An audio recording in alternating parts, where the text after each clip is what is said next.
अगर आप भी लेना चाहते हैं देश दुनिया की तमाम जानकारी तो आज ही सब्सक्राइब करें हमारे चैनल को। साथ ही नीचे दिए बेल आइकन को जरूर दबाएं ताकि हर अपडेट आप तक पहुंच सके। नमस्कार, साक्षी न्यूज नेटवर्क पर आप सभी का स्वागत है।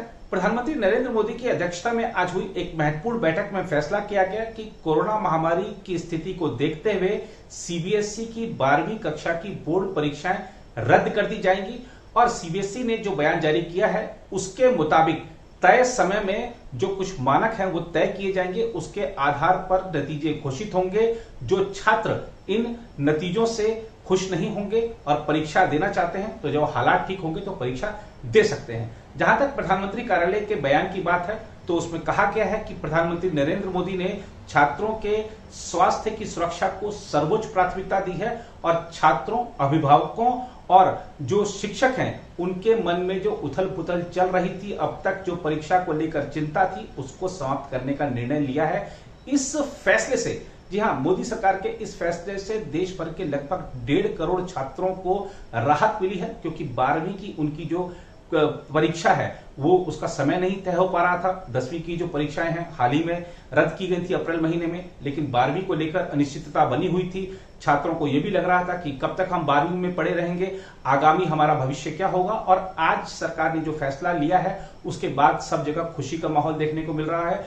सोशल मीडिया पर लोग प्रधानमंत्री नरेंद्र मोदी को इस ऐतिहासिक फैसले के लिए बधाई दे रहे हैं। कोई छात्र कह रहा है मोदी है तो मुमकिन है, कुछ छात्रों ने कहा है हमारे अच्छे दिन आ गए। और वाकई अगर हम शिक्षा जगत के इतिहास में देखें तो पहली बार ऐसा हुआ है कि सीबीएसई ने 10वीं कक्षा की जो बोर्ड की परीक्षा है वो रद्द करी, उसके बाद 12वीं कक्षा की बोर्ड की परीक्षाएं अब रद्द कर दी गई हैं। इस बीच कुछ राज्यों ने भी संकेत दिए हैं कि वहां पर भी 12वीं कक्षा की जो बोर्ड की परीक्षाएं हैं जो राज्य बोर्डों द्वारा संचालित की जाती हैं वो रद्द कर दी जाएंगी। ऐसा जो उत्तर प्रदेश के उप मुख्यमंत्री और शिक्षा मंत्री हैं दिनेश शर्मा, उन्होंने भी संकेत दिया है। उत्तर प्रदेश में 10वीं के जो बोर्ड की परीक्षाएं हैं जो राज्य बोर्ड द्वारा संचालित हैं उसको रद्द करने का फैसला किया गया था। 12वीं के बारे में कोई निर्णय नहीं लिया गया था, लेकिन अब संकेत दिया गया है कि वो रद्द हो जाएंगी। हालांकि कोई आधिकारिक घोषणा उत्तर प्रदेश ने अभी तक नहीं की है।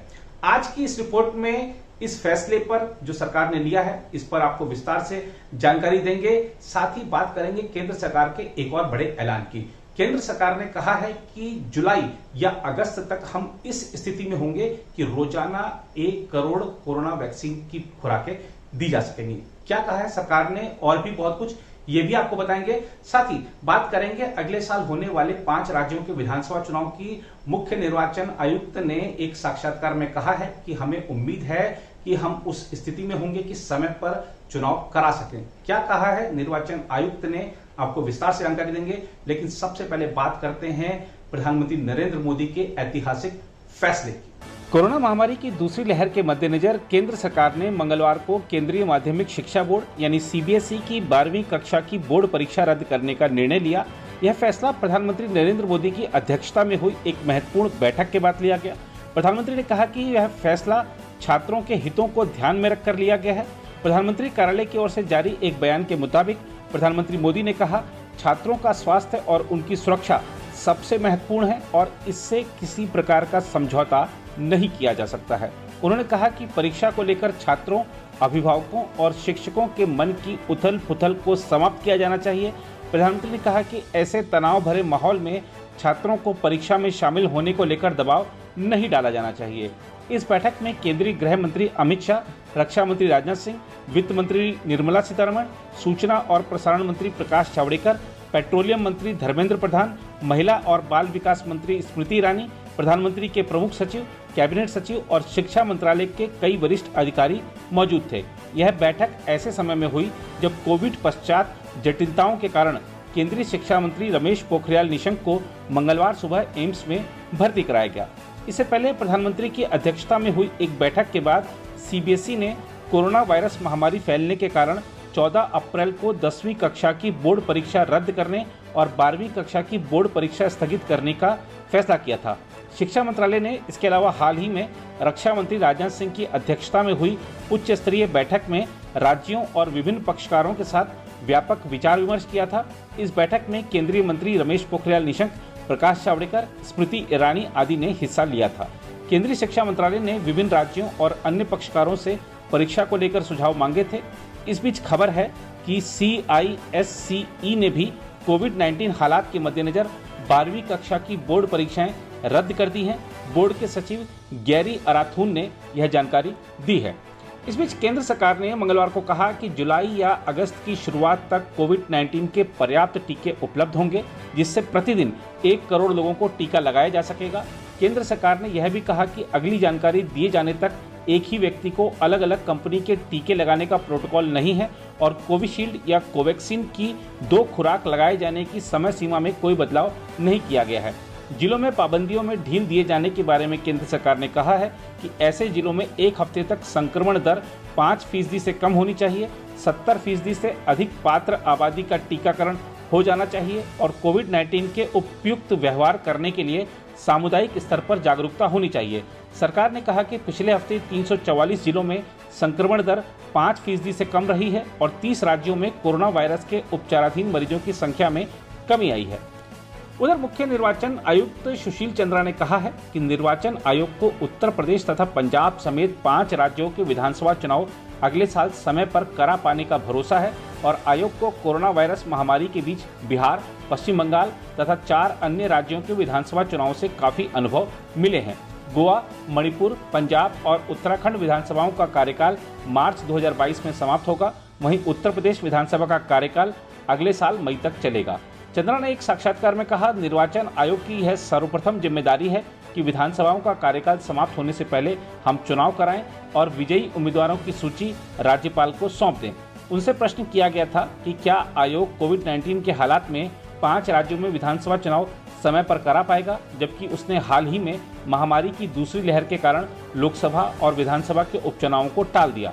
कोरोना वायरस संक्रमण की दूसरी लहर में राज्यसभा और कुछ राज्यों की विधान परिषदों के चुनाव भी टाल दिए गए। चंद्रा ने कहा, जैसे कि आपको पता है कि कोविड-19 की दूसरी लहर कमजोर हो रही है और संक्रमण के मामलों की संख्या भी काफ़ी कम है। हमने महामारी के दौरान बिहार में चुनाव कराए, हमने 4 राज्यों और 1 केंद्र शासित प्रदेश में चुनाव कराए हैं, हमें अनुभव है, हमने महामारी में भी चुनाव कराने का काफ़ी अनुभव हासिल किया है। उन्होंने कहा, मुझे पूरा भरोसा है कि अब महामारी के कमज़ोर होने और जल्द ही इसके समाप्त होने की उम्मीदों के बीच हम अगले साल 5 राज्यों में होने वाले विधानसभा चुनाव बिल्कुल तय कार्यक्रम के अनुसार समय पर कराने की स्थिति में होंगे। उत्तर प्रदेश, उत्तराखंड, गोवा और मणिपुर में जहां भाजपा की सरकारें हैं, वहीं पंजाब में कांग्रेस की सरकार है। निर्वाचन आयोग के 1 जनवरी 2021 के आंकड़ों के अनुसार देश में सबसे अधिक आबादी वाले राज्य उत्तर प्रदेश में लगभग 14.66 करोड़ मतदाता हैं। वहीं पंजाब में 2 करोड़ से अधिक मतदाता हैं। उत्तराखंड में 78.15 लाख मतदाता पंजीकृत हैं। वहीं मणिपुर में 19.58 लाख तथा गोवा में 11.45 लाख मतदाता हैं। पांचों राज्यों में कुल लगभग 17.84 करोड़ मतदाता हैं। आयोग ने पिछले साल बिहार विधानसभा चुनाव से पहले कोविड मुक्त चुनाव कराने के लिए अनेक कदम उठाए थे, जिनमें 80 वर्ष से अधिक उम्र के लोगों और कोविड-19 पीड़ितों के लिए डाक मतपत्र की इजाज़त दी गई थी। इसी तरह के कदम बाद में पश्चिम बंगाल, असम, तमिलनाडु, केरल तथा पुडुचेरी में भी उठाए गए। हालांकि बाद में पश्चिम बंगाल चुनाव में प्रचार के दौरान कोविड सुरक्षा नियमों का उल्लंघन होने की बात सामने आने पर निर्वाचन आयोग ने राज्य में रोड शो तथा वाहन रैलियों पर रोक लगा दी थी तथा जनसभाओं में अधिकतम 500 लोगों के जमा होने की अनुमति दी थी। आयोग ने मतगणना के दौरान और बाद में विजय जुलूस निकालने पर भी रोक लगा दी थी। आइए आपको लिए चलते हैं बिहार के दरभंगा।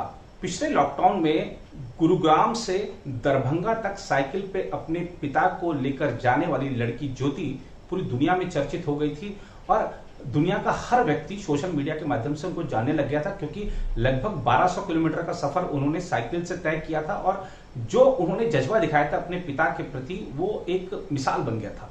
लेकिन ज्योति के पिता की हृदयघात से मृत्यु हो गई है। आइए देखते हैं कितना बहुत दुख हो रहा है। यही लॉकडाउन की अथी में हम पापा को लेके आए थे दिल्ली से और यही लॉकडाउन में हम मेरे पापा डेट करके बहुत दुख। मेरे पास 4 भाई बहन कुमार, हम लोग कहाँ से जो भी हुए थे पापा की गलत से इतना बड़ा अथी हुए, घर बनाए वो भी चले गए, तो अब क्या करेंगे हम लोग।